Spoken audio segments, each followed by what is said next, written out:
So I started this channel about 2 years ago, and back then the quality was a little bit lacking, not just in the way I was presenting stuff, obviously that needed a lot of work, but in the way I was actually filming the videos. So at the time I was recording with my phone when I did stuff outside. I don't think I had this phone. I think I still had my Moto G5 at the time, and when I was recording inside, I was using a Acer Swift 3 from, I think, 2015 or 2016. I had a Logitech C920 and a Blue Yeti, because the C920 and Blue Yeti is basically the generic YouTube starter pack. And it's by no means a bad starting point. There are cheaper, better microphones, but it will certainly get the job done. And there is a big Linux, or I guess crypto, OpenBSD channel, I don't know what he is at this point, who still uses this exact same setup. But over time, I've sort of accumulated more and more gear to get to the point where I'm at right now. And because the last time I did one of these videos was about a year ago, and back then I had no idea what I was doing. I still have no idea now, but I have somewhat more of an idea. I thought it'd be as good a time as any to do an update on my setup. Now, the most obvious thing we have is my lighting, and because I'm intentionally making the room dark so I can completely control the lighting, having lighting is quite important so you can actually see me. So right now, I am using 3 of these Neewer 176s. Now, this is the brightest one. That's 30%. That's already ridiculously bright. But let's put it at the maximum so you can see how stupid this gets. Yep, I like that. So I run both the ones in front of me at about 30 or so percent, and that's enough to, you know, light up my face so it actually looks lit up. Previously, I had this light over here, a little bit off to the side, but I found that the effect that it gave me wasn't exactly what I was liking, so I decided to bring it in front of me, giving me more of a, I guess, a flat lighting. Now, this light is the one that lives behind me on this stand you can probably see popping out in most videos. Basically, what it's doing is lighting up the back of my head and a bit of the back of the chair as well. The reason for doing that is to make it so I guess I stand out more against the background. It's not a major difference, and it's not like I'm blending into the background right now because, you know, the background's bright, chair's black, my hair's black, but it does make me pop a little bit more out from the background. Now, on these lights, I've got mounted on a light stand. I am using these small rig ball mounts. These things are an absolute godsend. So the reason why I like a ball mount is because I can adjust this basically as much as I want and get exactly the angle I want to sit at. Now, for the ones in front of me, those aren't just using these ball mounts, they're actually using a ball mount on top of a clamp mount. Basically because I don't exactly have a way to properly mount them, but I do have the arm my camera is sitting on, so I can just clamp the light to that one, and I've actually got the light over here clamped to a microphone arm. It works. It's not the best idea, but it certainly does work. Also, the light stands that I'm using, they are the cheapest ones you can find off of eBay. Speaking of the cheapest stuff on eBay though, this is a 50-watt RGB floodlight. If you've ever wondered how I'm doing that in the background, this is what I am using.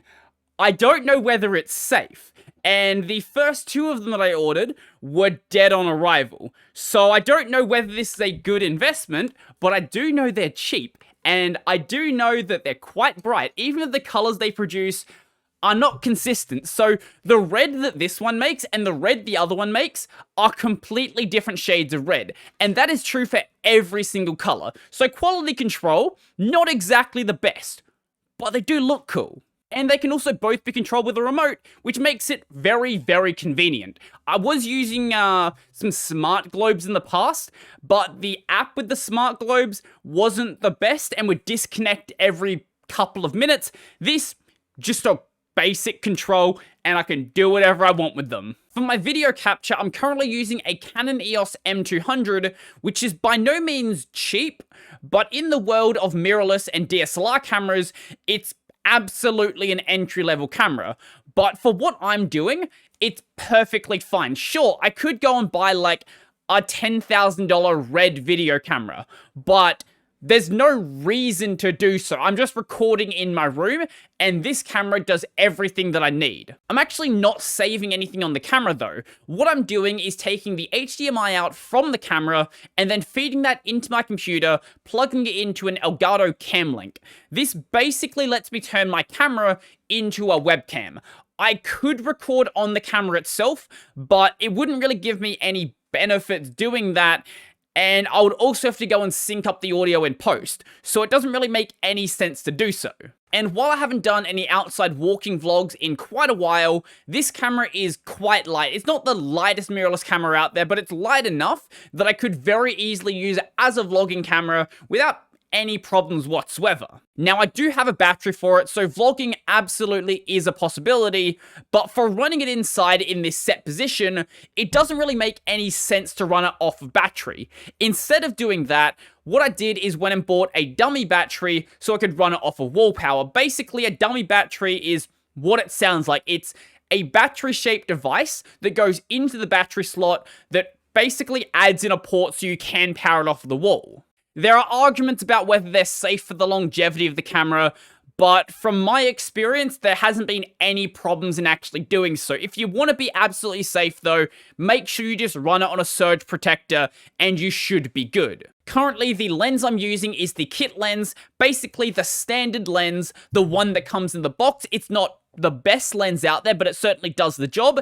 It has a zoom of 15 to 45mm and an f-stop of 3.5 to 6.3. And I'm running it with a zoom of 15mm and the f-stop set to 3.5. Now, if I wanted to, I could go and zoom in more, but, you know, not exactly any practical reason in my recording setup. If I was trying to record something, you know, further away, there would be some productive use for that. And I lower the f-stop down as much as possible just to allow as much light into the camera as I can, along with, you know, the extra stuff like the bokeh effect and all that fancy stuff you get from cameras. And occasionally I'm going to want to capture either consoles or maybe another PC, and for doing that, I have a Toblerone. I have the, what is it called? The AverMedia Live Gamer Portable 2 Plus. Why is it named like that? Not a clue. Great device. I've had no problems with it. It is plug and play on Linux. Linux basically treats it like a webcam, and you're good to go. And probably the most subtle thing, which I don't think the casual viewer is going to notice, but the guys who've been around for a very long time, and especially me, who has to sit there and edit my videos, notice the audio. And a while back, I started using an XLR microphone, and when I did that, that opened up so much freedom in what I wanted to do. Now, XLR, for anyone who doesn't know, is this big old cable right here, and if you go look at, say, an electric guitar or any instrument out there that you can plug into an amp, you'll notice it has this right here plugged into it. And basically, XLR is the standard cable for professional audio gear. I'm not going to go that crazy with it. I know that DT has, what, his $10,000 audio setup. That's crazy. I'm not going to do that. I wanted to keep it fairly grounded, so I went with an entry-level microphone. This is an AKG P120. It's a great microphone, but it wasn't the one I was initially going to buy. I actually wanted to buy an Audio-Technica AT2020, but at the time, it was out of stock.